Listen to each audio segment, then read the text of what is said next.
ഓം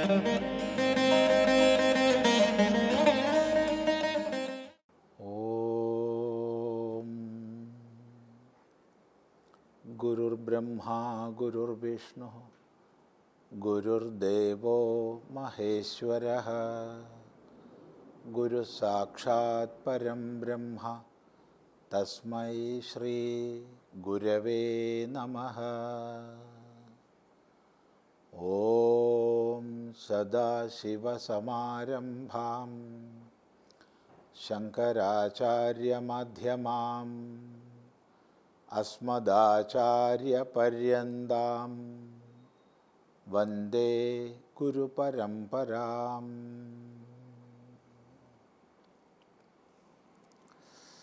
അധ്യാത്മരാമായണം കിളിപ്പാട്ട് ആരംഭിക്കുന്ന തുഞ്ചത്ത് എഴുത്തച്ഛൻ ഭക്തി പാരവശ്യത്തോടുകൂടി അതേ സമയത്ത് വിഷയനിർദ്ദേശം ചെയ്തുകൊണ്ട് മംഗളാചരണം ചെയ്യുന്ന ഭാഗമാണ് നമ്മൾ ശ്രദ്ധിക്കുന്നത്. അവിടെ ശ്രീ ശബ്ദത്തോടുകൂടി ആരംഭിക്കുന്നു. ശ്രീ ലക്ഷ്മി ദേവിയാണ്. ഇവിടെ രാമായണത്തെ സംബന്ധിച്ച് സീതയാണ്. ശ്രീരാമൻ ഐശ്വര്യയുക്തനായ രാമൻ അഥവാ സീതാരാമൻ, സീതാസഹിതനായ രാമൻ. ശ്രീരാമ തൻ്റെ ഇഷ്ടദേവതയെ നമിച്ചുകൊണ്ട് സ്മരിച്ചുകൊണ്ട് ആരംഭിക്കുന്നു. അത് ഒന്നാന്തരം മംഗളാചരണമാണ്. അതോടൊപ്പം രാമായണത്തിൻ്റെ പ്രതിപാദ്യം രാമചരിതമാണ്. ആ ഒരു വിഷയത്തെ കൂടി സൂചിപ്പിക്കുകയാണ് ഇവിടെ രാമശബ്ദം കൊണ്ട്. രാമൻ രമിപ്പിക്കുന്നവനാണ്. രാമൻ രമിക്കുന്നവനാണ്. സദാ ആനന്ദ സ്വരൂപൻ, സർവരെയും ആനന്ദിപ്പിക്കുന്നവൻ. ഈ രാമശബ്ദം ഉണ്ടാവുന്നത് അഗ്നിബീജത്തിൽ നിന്നാണ്. രം, തേജസ്വിയായവൻ, സർവലോകത്തിനും തേജസ്സിനെ നൽകുന്നവൻ, സർവരെയും രമിപ്പിക്കുന്നവൻ. ആ രാമൻ്റെ നാമത്തെ അങ്ങേയറ്റത്തെ ഭക്തി ഭാവത്തോടുകൂടി ആവർത്തിക്കുകയാണ്. ശ്രീരാമ രാമ രാമ ശ്രീരാമചന്ദ്ര ജയ, ശ്രീരാമ രാമ രാമ ശ്രീരാമഭദ്ര ജയ. രാമൻ രാമഭദ്രനാണ്. ഭദ്രം മംഗളമാണ്. സർവലോകത്തിനും മംഗളം നൽകുന്നവൻ, സ്വയം മംഗളസ്വരൂപൻ.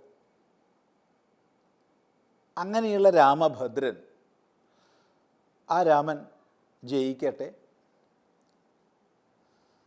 ശ്രീരാമചന്ദ്രൻ ജയിക്കട്ടെ. ജയ എന്ന് പറഞ്ഞാൽ ജയിക്കട്ടെ. സദാ ജയിക്കുന്നവനാണല്ലോ ഭഗവാൻ. സർവ ലീലകളിലൂടെയും ജയിക്കുന്നവൻ,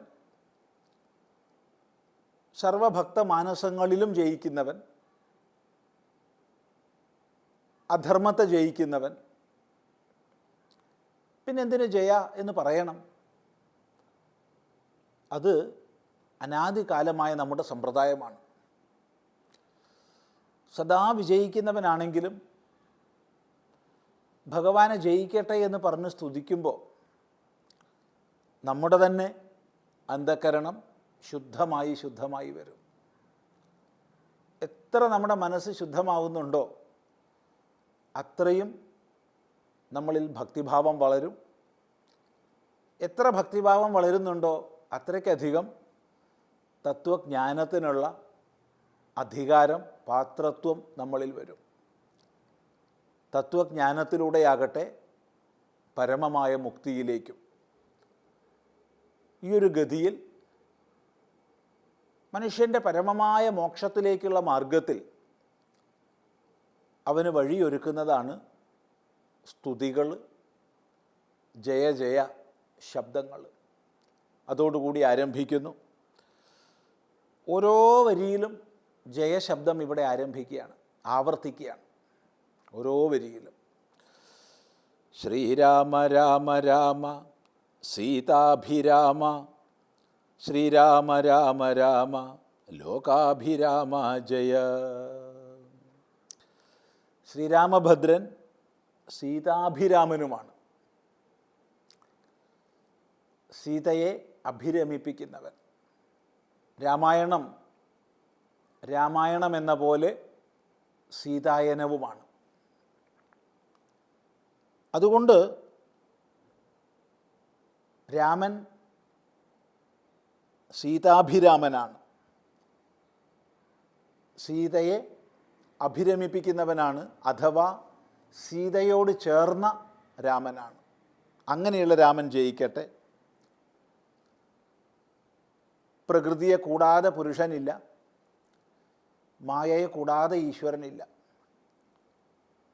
ശക്തിയെ കൂടാതെ ശിവനോ സീതയെ കൂടാതെ രാമനോ ഇല്ല.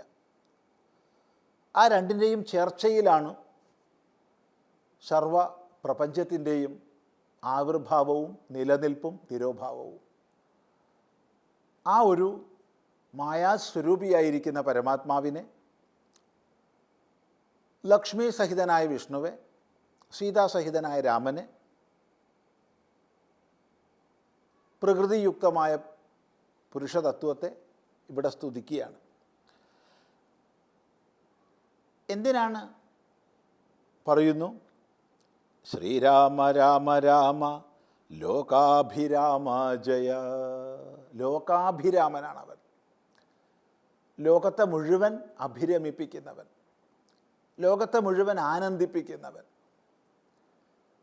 ആ പരമേശ്വരൻ്റെ ആനന്ദ സ്വരൂപത്തിൻ്റെ മാത്രയാണ് ഈ ലോകത്തെ മുഴുവൻ ആനന്ദിപ്പിക്കുന്നത്.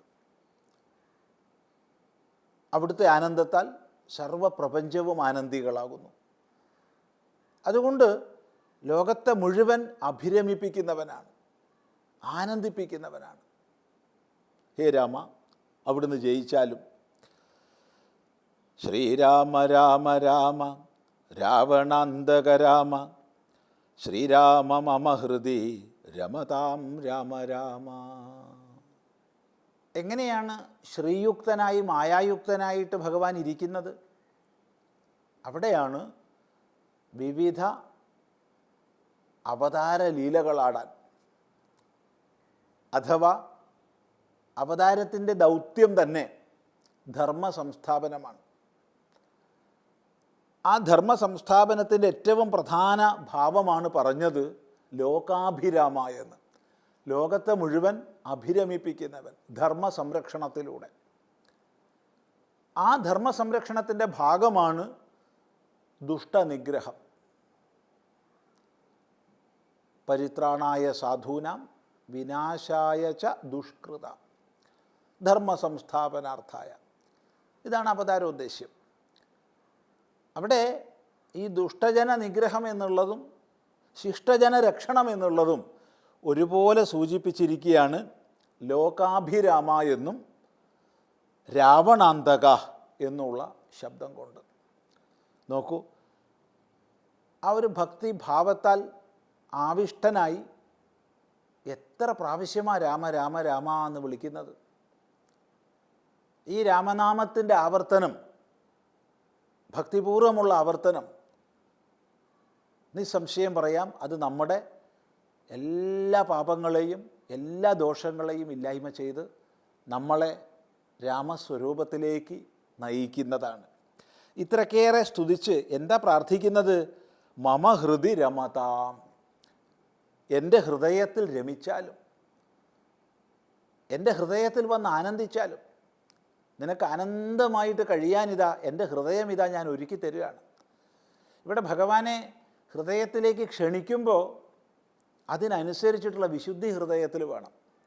അപ്പോൾ ഹൃദയത്തെ വിശുദ്ധമാക്കി വെച്ച് ഭഗവാൻ ആവസിക്കാനുള്ളതായ ശുദ്ധഭാവത്തോടുകൂടി നിലനിർത്തണം ആ ഒരു കർത്തവ്യം നമ്മളിൽ വരികയാണ്. അങ്ങനെ എൻ്റെ ഹൃദയം ഇതാ ശുദ്ധമായി ഭഗവാനെ അവിടത്തേക്ക് നിവസിക്കാൻ വേണ്ടി തയ്യാറാക്കി വച്ചിരിക്കുകയാണ്. അതുകൊണ്ട് ഈ ഹൃദയത്തിൽ വന്ന് രമിച്ചാലും എന്നാണ് ഇവിടെ പ്രാർത്ഥിക്കുന്നത്. ഈ പ്രാർത്ഥനയോടുകൂടിയാണ് രാമായണം ആരംഭിക്കുന്നത്. നമസ്തേ.